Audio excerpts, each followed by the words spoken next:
Hello everyone, আজকে অনেক দিন পর তোমাদের সাথে আবারও একটা মিনি ব্লগ শেয়ার করছি। তো এখন আমি আছি বাড়িতে কেন বললাম, কারণ আমি তো থাকি অ্যাকচুয়ালি হোস্টেলে। তো এখন যেহেতু এক্সাম শেষ হয়েছে সেই জন্য আমি আছি বাড়িতে। তো দুপুরবেলায় স্নান টান সেরে একটু স্কিন কেয়ার আর চুলে একটু সিরাম লাগিয়ে নিলাম।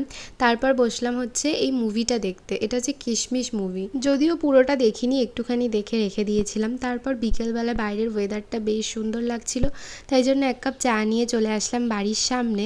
আর সন্ধ্যাবেলায় দেখো আমার এই ছোটো ছোটো ভাই বোনগুলো চলে এসেছে। বিকেলে ওদের পড়া ছিল তাই ওরা আসতে পারেনি, সেই জন্য সন্ধ্যাবেলায় তারপর মা বললো যে মুড়ি মাখবে, তো সেই জন্য চানাচুর ছিল না, তাই পাশের দোকানে আমি আর সানি চলে গেলাম চানাচুর কিনতে।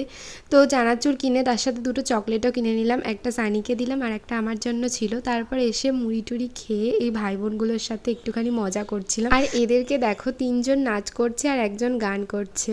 তো এইভাবেই কাটালাম আজকের দিনটা। চলো টাটা।